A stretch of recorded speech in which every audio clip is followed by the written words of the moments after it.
Hello everyone and welcome to another Destiny 2 video. In the last few weeks, Bungie has released a ton of information about Arc 3.0 and Season 18 happening on the 23rd.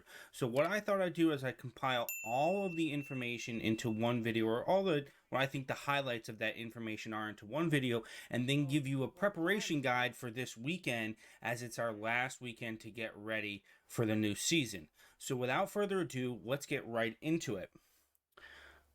So the first thing we need to talk about is the new buffs. And there's three new buffs. The first one is called Amplified. And what something to note here is that you don't really need any special equipment or gear or anything to become amplified. You just need to get kills rapidly and you will become amplified intrinsically.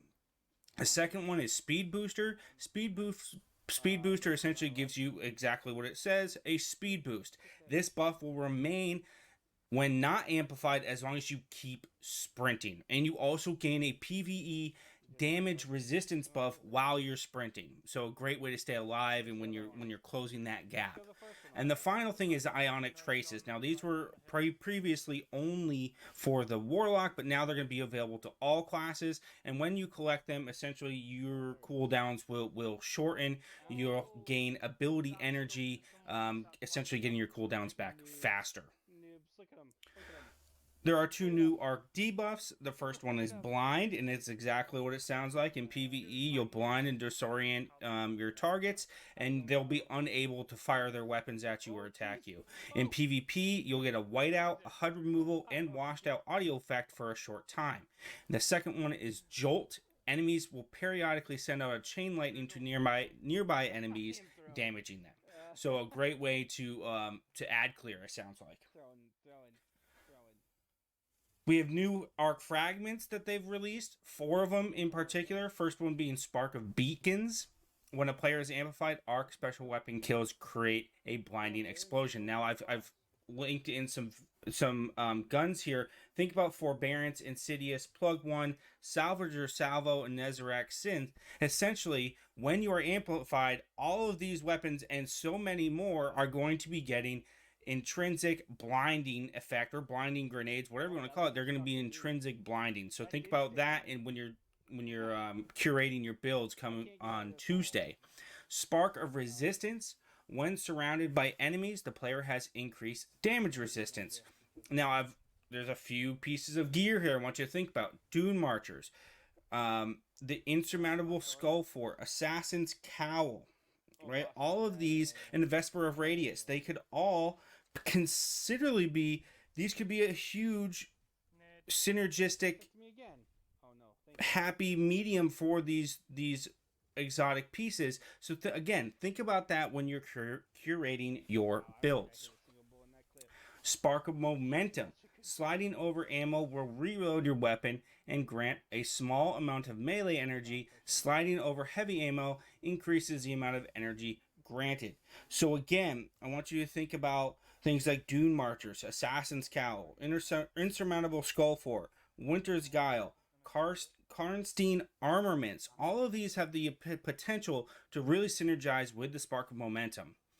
And finally, we have Spark of Shock. The player's arc grenades jolt enemies. And finally, Shinobu's Vow, Lucky Raspberry, Armamentarium, Verity's Brow, and Demolitionist weapons could all synergize with this Spark of Shock very well. So again, keep that in mind when thinking about your builds.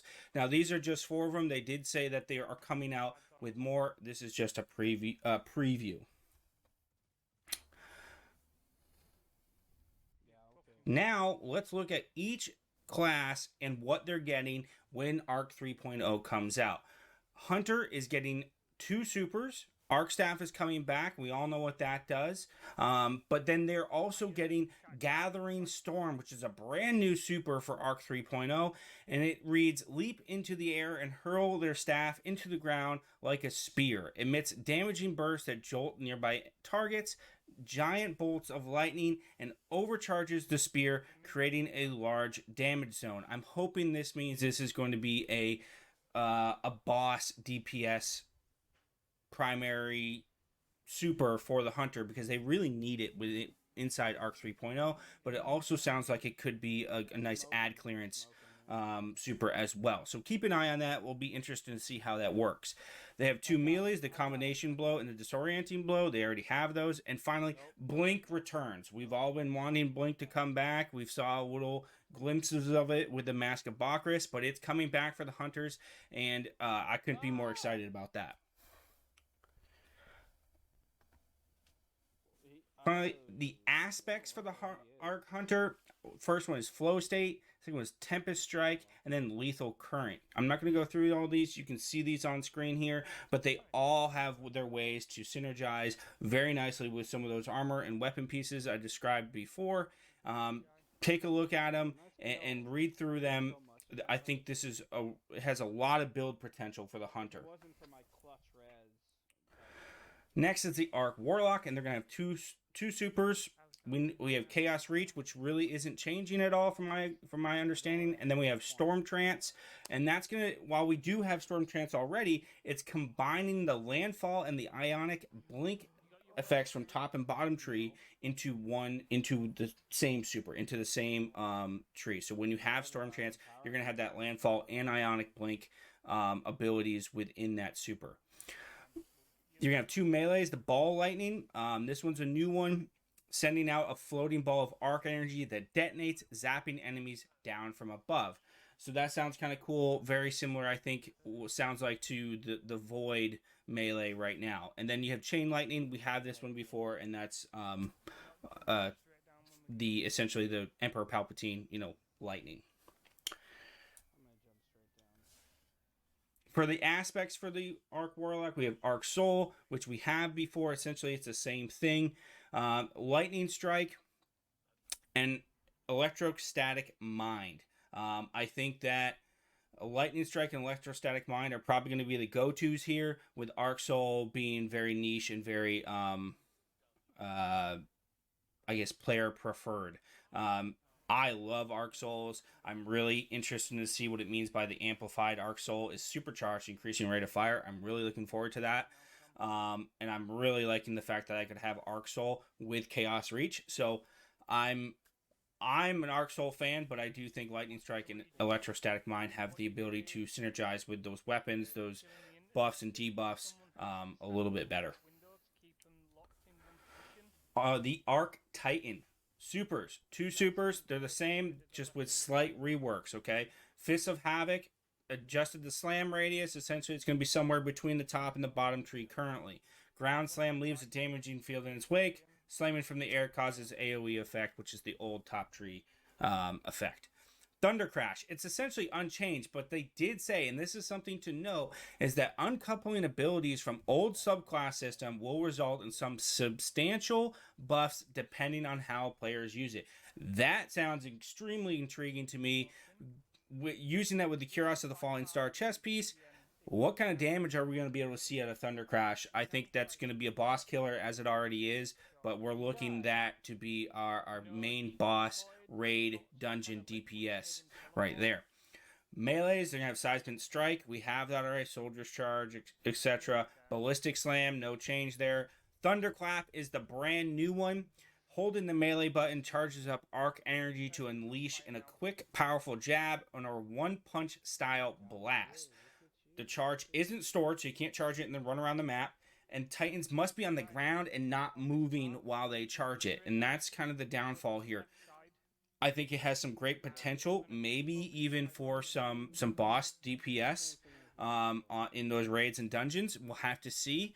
But it'll be interesting to see what that means for PvP as well. And finally, for the Arc Titan, we have the aspects. The Touch of Thunder improves all of the arc grenades, and you can see each one there on screen now for the Flashbang, the Pulse Grenade, the Lightning, and the Storm. The Storm Grenade is a new one, where it creates a roaming thundercloud that moves and tracks enemies, firing lightning at the ground underneath it. We also have the new Juggernaut.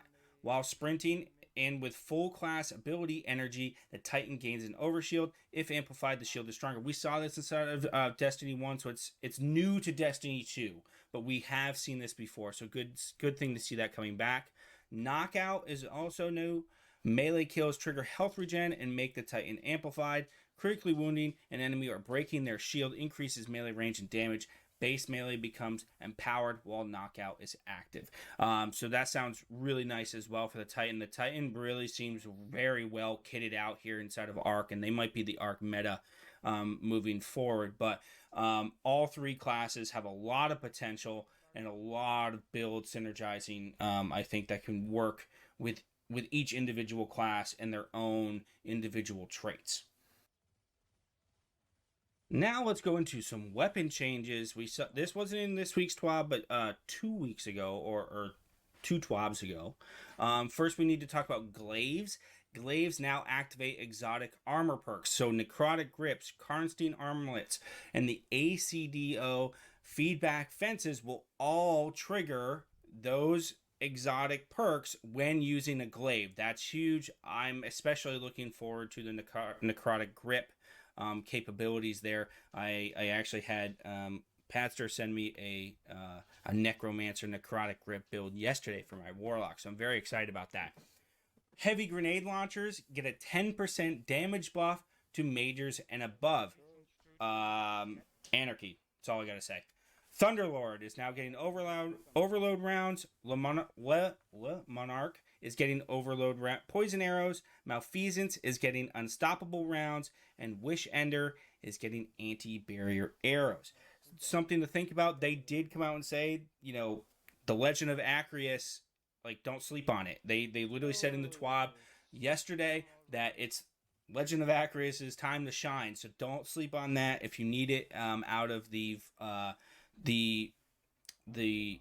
not the vault, I guess if you have it, get out of your vault, but if you need it out of the kiosk at the tower, get those spoils and get that thing out soon. Also, you should think about Ambitious Assassin. Ambitious Assassin is getting a buff as well. It's getting increased magazine overflow from 10 to 20% and increased overflow cap from 50 to 150%. So any of those weapons, I'm thinking of Forbearance and Salvage or Salvo, but any of those weapons are getting huge benefits to that Ambitious Assassin perk. So just keep that in mind when using these weapons next season. All right, so now take that knowledge and apply it to this week's TWAB. And because they released all of the seasonal mods we have for next season. And some things to note here, we have some new ones. Machine Gun Ammo Scavenger. We have Focusing Strike, causing damage with a melee ability, grants class ability energy. We have Glaive Loader. We have Bad Amplitude, which is right here. Damaging a champion with an arc ability causes a champion to become jolted. That's going to be huge in Grandmasters, I think. We have a new one, the Overload Overload LMG here. That could be huge. We also have the Thunderous Retort, which, as some of us may remember from a few seasons ago, the volatile conduction, essentially making your supers for Arc do increased damage when you are critically wounded, or for now with Arc 3.0, when you are amplified. This is going to be huge. It did great things for Thunder Crash that season, and I can only see it doing just the same as it did for Thunder Crash and for potentially Chaos Reach for our boss bakes inside of the dungeons and raids. We have Hype Train, which is a new one, 2 seconds to amplified timer, and that does stack. Trace Evidence, precision hits on arc debuff targets will generate ionic traces, which is great. So we can debuff them, and we don't even need to kill them. We just need to get hits, and it's going to generate ionic traces, getting our abilities back that much faster. And we have some new ones down here as well. Lightning Strikes twice. Sundering Glare. Oh, I guess Sundering Glare is an old one. If you remember, precision shots from range will weaken targets, so that's nice to see that come back. But Surge Detonators, Lightning Strikes twice, and Inferno Whip are all new, and we'll see what those say when they're fully released on Tuesday. Some important dates, guys. We got one rotation left on the Lost Sectors. Today, 1 o'clock, or at reset, whatever time that is for you, you're going to have the Quarry and the Arms and arms in that lost sector. K1 crew quarters is tomorrow for the chest pieces. K1 logistics for heads. K1 revelation for legs. All right. So, and then we have a launch. That's all we got. So this is where we're going to start our prep discussion. Okay. We got 4 days. 4 days until ARC 3.0 and Season 18 arrive on the 23rd. And then, of course, we have the new raid here on the 26th. So let's talk about what we need to do for the 23rd this weekend. Oh, sorry. Let's actually talk about first. We're going to talk about important other dates. September 6th and November 15th, you're going to get the new eruption mode inside of Iron Banner. So be on the lookout for that. September 16th, Trials of Osiris returns. October 4th, Grandmaster Nightfalls return. And October 18th, Festival of the Lost, the Halloween event, will return. All right, so now let's look at the checklist for this weekend.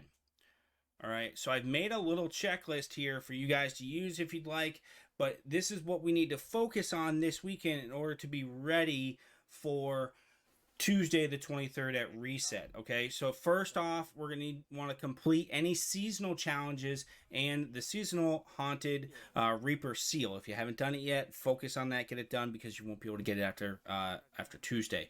Also, along the same lines, if you haven't got the 1570 yet, definitely get there before Tuesday, because it's going to make your grind that much easier when the new season comes and we get a level cap or pinnacle cap increase. Check ADA for mods you're missing. I am still missing Bountiful Wells, so I am checking every single day for Bountiful Wells. You can use the app, just check it, see if there's one you're missing, and grab it. You never know what mod might become very important next season with ARC 3.0 and something that every build focuses around or something like that. So check for those mods. Level up crafted ARC weapons. I myself just realized I don't have a crafted forbearance yesterday, so I crafted one and I'm working on leveling it up. Get those weapons leveled up, whether it's a Sweet Sorrow or something else. Get those ARC crafted weapons, Nezrax, Whisper, whatever. Get them leveled up. Claim rank up engrams from Shax, Zavala, Banshee, Drifter. All of these rank up engrams go away next season, so claim them, deconstruct most likely, but get those enhancement cores and from them, and also those the glimmer from them, right? Glimmer's huge, right? So get them, claim them, because you won't be able to do it next season.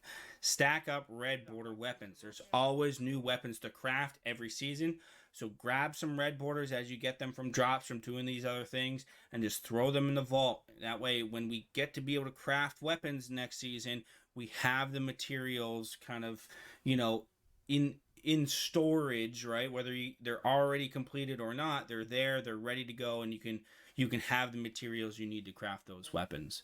Farm gear and weapons. And if you haven't checked out my top 15 gear for ARC 3.0 and the top 15 weapons for 3.0 videos, I will have a link to them down in the description. But check those out. I think those are gear and weapons that everyone should have going into next season to be able to really take advantage of ARC 3.0, as well as some of the ones I mentioned in this video. They're slightly different.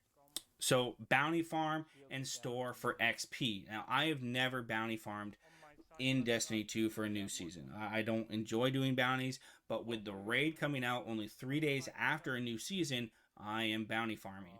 And you need that XP. Some of those, as you saw, some of those later seasonal mods are going to be crucial in completing hard endgame content, especially when like a day one raid drops. So bounty farm and store XP. So if you're doing any of these other things, grab the bounties that you can and do them at the same time, and that way you're killing two birds with one stone.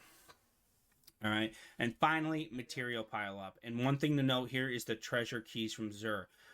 The Dares of Eternity weapons are getting their own origin trait next season, and if we want to go after those weapons and get those weapons with that trait, you're going to need treasure keys. All right, it's a lot faster than doing Dares of Eternity. You can just go to his little gold area, right? His little like bank, and just go there and open that treasure chest. you know, the treasure room or whatever it's called.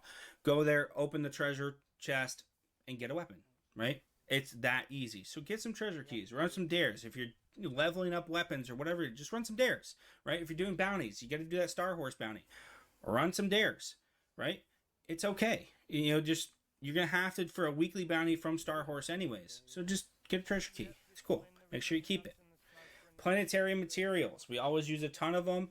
I like to have about 1,000 of each kind on me going into a new season. That's always treated me very well. So go to Rahul, get some planetary materials. On the same light, we always burn through a ton of upgrade modules. If you need upgrade modules, or if you don't have any, buy a bunch from Banshee and then restock those planetary materials. Watch both Banshee and Rahul, and when Rahul's selling a planetary material that you can then spend on upgrade modules, that's your ticket. Buy the upgrade modules and then restock on the planetary material. Okay? So, finally, Destiny Showcase is on Tuesday, August 23rd. The pre-show starts at 11 a.m. Eastern, that's me, 8 a.m. Pacific, and 4 p.m. British Standard Time. I will be live doing the pre-show and the actual Destiny Showcase, and then we're going to be going right into the new season and playing through the new season and getting ready for Day 1 raid. So please come and join. We always have a good time. But this is going to be the end of the video. Hopefully this helps. If you have anything to add, please feel free to drop it in the comments below. And thank you so much for the continued support. Have a great day. Bye-bye.